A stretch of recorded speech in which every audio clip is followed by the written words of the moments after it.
Multiclassing in Dungeons & Dragons is among the more polarizing aspects of the game within the community, to say the least. While some view it as one of the most critical aspects of character development and creation, others see it as a hindrance to proper game design and balance. Wherever you fall on that spectrum though, you probably have a lot of thoughts about it, and that's what I wanted to discuss in this video, along with how it fits into the overall picture for One D&D, the game's future, and most importantly, its design. Whether you're a fan of it or not, it's undeniable that multiclassing has a profound impact on D&D. It allows for an absurd amount of class and feature combinations of wildly varying levels of playability. But beyond how we even interact with the system as players, the reality is that it also has a massive impact on the game's design. Everything from how classes are structured to the relative power and power curves, their overall capabilities, and how effective single level dips are, or even if they're possible, should be something that the design team considers whenever they're evaluating class changes, kind of like they've been doing throughout this entire playtest process. If you spend pretty much any amount of time on the subreddit or reading YouTube comments, it's nearly impossible to avoid how often multiclassing gets brought up as something that's problematic for the game's design. One of the most famous examples of this in 5th edition is the Hexblade Warlock. Taking just a single level in the class provides so much power to a character that it's hard for many players to look at it and not at least consider it. So while multiclassing hasn't been addressed directly in One D&D so far, there actually have been a few steps taken to lessen its overall impact on the game, so let's talk about that, the problems it creates, and how things could be addressed moving forward. But before we can talk about solutions, we have to discuss why it might even be a problem, because maybe it isn't, and why this discussion needs to happen in the first place. The idea behind multiclassing is honestly pretty cool. It's designed to give players the ability to really flesh out their creativity and build a character that fits precisely whatever fantasy it is that they're trying to achieve. This is a noble goal. I've always really enjoyed game mechanics that allow players to really feel like they're in the driver's seat and aren't really being limited by anything other than their own creativity. The thing is though, its implementation in 5e leaves a little bit to be desired. Multiclassing in 5e allows you to create some of the most insane and broken combinations of the game, which ends up leaving the best thing about the mechanic, its near limitless creativity, also kind of being its Achilles heel. I'm currently trying to reach a goal of 5,000 subscribers by the end of the year, and I have tons of things planned if I manage to reach that goal, including giveaways and so much more. So if you'd like to help me reach some new milestones, a sub to the channel would be incredibly appreciated. Thank you so much.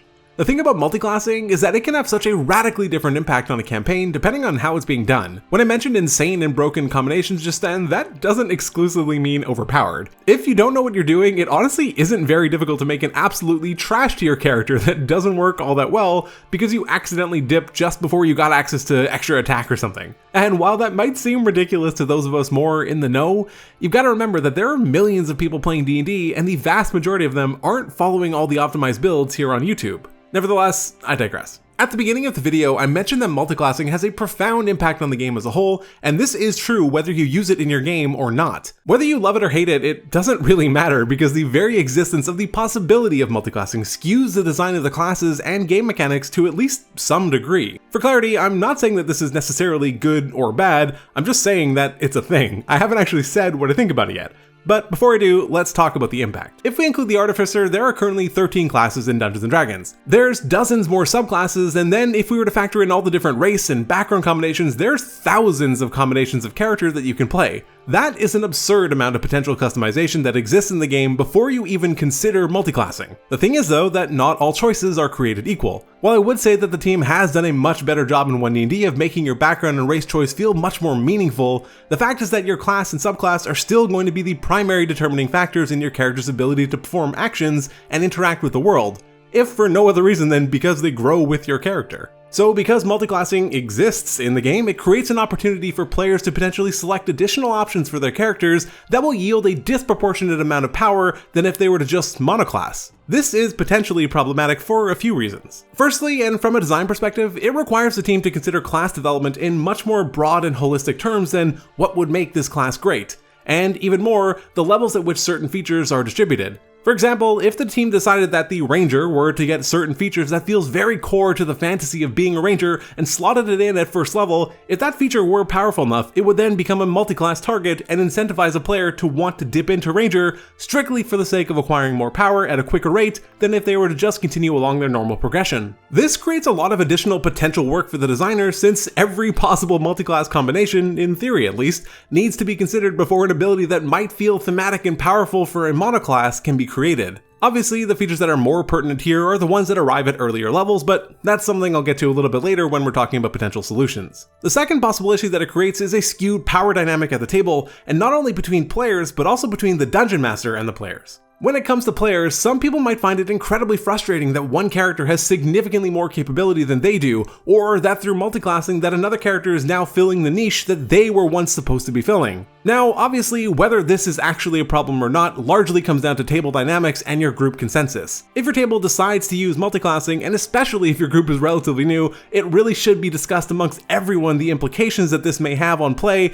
and what that means for everyone at the table. The thing is though, that's kind of the best case scenario, and the reality is more than likely that that isn't going to happen for most people, at least depending on your group. I know from my experience that I truly wouldn't care. I build and play the characters that I want to play, and that I think would fit well with the overall narrative and my party. I really don't care if the person sitting next to me can do some crazy thing that I can't because they triple class by level 8 or whatever. It's just not that important to me. However, I also know that it would be pretty naive of me to think that no one would care about potentially massive power drifts between players. I even mentioned in my video from last week about the martial caster divide that just about the worst feeling you can have in a game of D&D is the feeling that you're not contributing anything of value to your group or the session overall. And I don't think it's particularly difficult to see how a large power imbalance can be created through multiclassing and lead to that feeling. When it comes to power discrepancies between the player and DM though, I think the stakes might even be a little bit higher. Being a DM can already be challenging enough, but this can now dramatically add to the complexity of balancing encounters. If one character is disproportionately stronger than the rest of your group and you don't rebalance that encounter, it could lead to every combat being a total wash. Or on the other hand, if you make the encounter harder, you could end up in a situation where you kill one of your party members while your optimizer performs cleanup, and then they still get the credit, which results in only exacerbating the very issue that you were trying to resolve. This same thing extends beyond combat and into the other forms of encounters too. If you've got one or two players that can pick all the locks, clear all the gaps, spot all the traps, convince all the people, and whatever else, the rest of the group might be left wondering what they're doing there. Or maybe you raise the DC on certain challenges, which yields the same issue as before, as now you're beginning to challenge certain players out of possibly even being able to accomplish a task while only serving to test the optimizers. You'll notice that I use words like could and may during that explanation, since obviously anything is possible. Maybe you do perfectly rebalance the encounters, or maybe you don't touch them at all and your table doesn't care and everything is great. But again, that all goes back to what I was saying before about table dynamics and consensus. Talk to your group. Now, given the tone of this video, you might think that I'm really not a big fan of multiclassing, but the truth is, I honestly kinda like it. Mostly for the main reasons that I mentioned at the beginning of the video.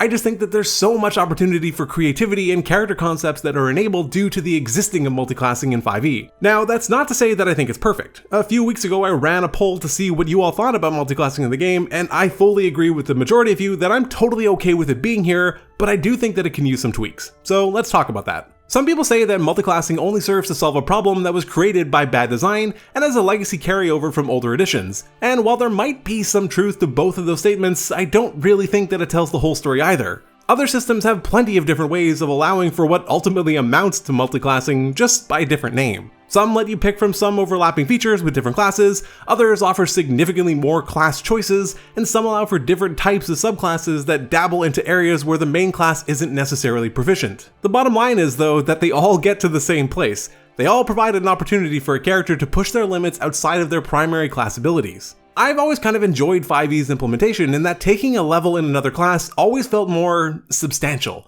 Like you're really branching out into something different. At least from a story and a narrative perspective, I've always found it to be really cool. But yeah, some people just take it for the power, and that obviously does lose some of the impact. Minor Critical Role Campaign 1 spoilers here, but I often think about how monumental of a moment it was, despite how seemingly insignificant, for Vax to have taken his final level in Druid. That always felt so meaningful to me and for what it meant for his relationships, and way more than if he had just learned Druidcraft or something. When I think about dipping purely for power though, that in itself strikes me as one of the bigger problems with multiclassing in 5e. It's just the default option if you're going for pure power, and that just feels like a missed opportunity. There should be pros and cons of going either way, and the answer to the question of how do I make the strongest character shouldn't always be to multiclass. It shouldn't be that easy. If we consider some of the things that could be done to alleviate some of the issues, I think there's quite a few options. Firstly, some things that have already been done are the shifting of all subclasses to 3rd level and having more class features scale off of class level rather than their proficiency bonus. These types of things make the power of something like the Hexblade dip no longer possible, since 1st level subclasses just don't exist anymore, and the issues that many people had with the earlier version of Divine Spark also largely disappear, since you need to continue to invest in levels in Cleric to get more of a benefit from it. Second, they should look at the impact of single level dips, but this does have multiple facets. Proficiencies are a really big part in deciding to multiclass from a power perspective, and the multiclassing proficiency table already displays which proficiencies are gained when you dip into certain classes. Perhaps these should be restricted even further to things which are a little bit more thematic to the class, or remove the proficiencies entirely from the single level dip, and then slowly roll them out upon taking further subsequent levels in the class to incentivize more commitment into their new class. Thirdly, the concept of front-loading and feature distribution. This is complicated since front-loading a class with multiple and potentially strong features will heavily incentivize a player to want to multiclass. However, conversely, it's also part of what will entice a player to want to play a particular class in the first place, and I think it's actually really important to truly develop and flesh out a class in the early, more formative levels to really help establish the identity of the class for the long term. This creates a very tricky balancing act where you want to make the class feel interesting and powerful for a new campaign, but also not so powerful that everyone will just always take at least one level in the class.